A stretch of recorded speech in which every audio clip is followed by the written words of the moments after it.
Okay, so it's part two of guys I can see getting traded this season, non-star players pretty much. The first one is the thumbnail, Marvin Bagley. Both times I've done this video, it's been a Kings player, because I do think Sacramento is at an interesting point as a team, where it's like, do they want to go a little more all-in with winning? You know, Bagley's situation, we all get it at this point, whether it's injuries or him just simply not being a smart enough player or whatever. You can pick whatever you want, but do we think the Kings are definitely going to give him an extension? I mean, if he's awesome this upcoming season, then maybe, but I could also picture them being like, yeah, you know what, man, we would rather swap you for someone that can help us out right now. Granted, I don't know what teams are really going to give you for Marvin Bagley. You might just get picks or whatever, but maybe even then the Kings would rather just have that than give Bagley his next contract, you know? Now, the same questions that the Kings would have about Bagley, and again, he can change the narrative if he's awesome this season, but the same questions that they've got about him, other teams would as well. So, as far as what the best type of team to take on Bagley is, I mean, maybe it's a team that's already got some infrastructure and some defensive players and is in need of a big guy, or it could be a team that is not as concerned about winning right now. The obvious team there is like OKC. I don't know, but I could picture it being the year where the Kings are just like, yeah, man, we can't keep waiting for you to be awesome. We've got to try to get better right now. The money would not be difficult. He's making about $11 million. You'd have to put together about $9 million in salary to make that trade work.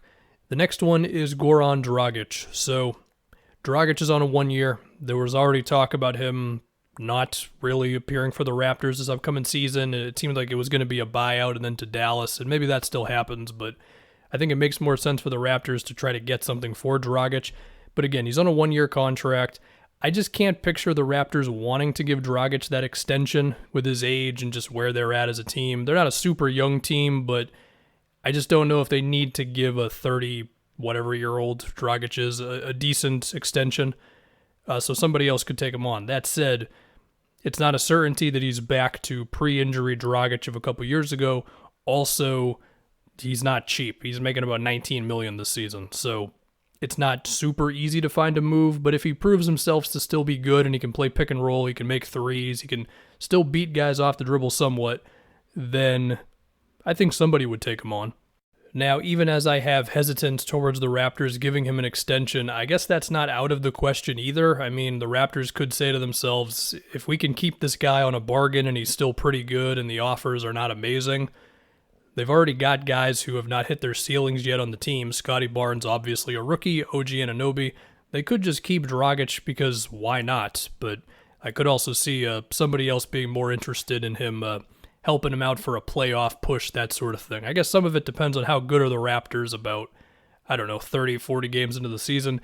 It would be better if Siakam did not have a shoulder injury that he was recovering from. I think he's still going to miss a decent chunk of the beginning of the year, so that might affect this as well. The next one is Luke Kennard, who was just in the news the other day because he didn't take an open shot in practice and he got sat for that. Just going to throw some numbers at you. Luke Kennard last season, he had 12 DNPs, and he had 23 games where he played like at the most about 10 minutes. So almost half the season he was barely used. And that's not to say he's not talented. He is. He's a good shooter. He's shown potential off the dribble. And on his best days, he's looked like a guy who could maybe grow into like a 17, 18-point scorer and have a real role for a team. But he's been a bit inconsistent. And once you move past his shooting, it's not like his game is that awesome. But I still have promise for the guy. It's just, I don't know if Ty Lue views him as that essential for the team. And if that's the case, given his contract, which at the moment it was signed, it was like, oh my God, what is this? Well, there's a team option on the last year, so it's honestly not as bad as you might have thought. And he's making about $13 million a season. It's a pretty affordable deal. And if somebody else thinks that they can take on Kennard and have him just be a shooter, or maybe it's someone who's desperate for a guard and he can be like a sixth man, potentially even a fifth starter, depending on the situation. The next one is actually two players, both on the same team. The Magic with their center duo of Wendell Carter and Mo Bamba. So both of these guys are on the last year of their rookie contracts. They've both got free agency coming up here after this season. Restricted free agency unless they agree to extensions, which they have not at the moment. There's still the possibility of the 1 year qualifying offer season, but that usually doesn't happen. So, yeah, do we think the Magic are going to definitely hold on to both of these centers? My gut would be no. I think if we fast forward a year, one of these guys will be on the team and one of them will be somewhere else, unless they want to pay both of them.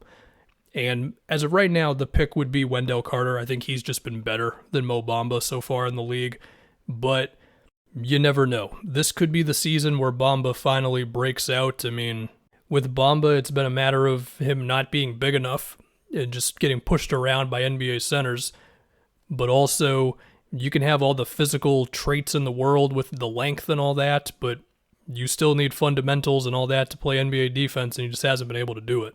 Wendell's just been better fundamentally on both sides of the floor, but he did struggle a bit last season at times with the Bulls. That might have been a little bit because of they had him shooting a lot more jump shots. Maybe that freaked out his confidence or whatever. And he did have some moments for the Magic once they acquired him, and I think he's just got more of everything than Mo Bamba right now. So that he would be my pick to be on this team past this year, but we'll see. I think they're both going to get opportunity. I think Wendell's going to start, but they're both going to play a decent amount of minutes, and we'll just see what happens with the two of them. And the last one is Goga Bitadze of the Pacers, who I talked about in a Bleacher Report video a couple days ago now. So his contract is not at the end. He does have one more year left on his original rookie deal, so it doesn't really have to happen this season, but look, they picked him with the 18th pick in the draft a couple years ago. He's a center, supposed to be a good rim protector, potential as a shooter, not an explosive athlete, but I mean, look, he was the 18th pick, right? They've got Sabonis and Miles Turner in front of him. I could just picture another team being like, hey, we need a center.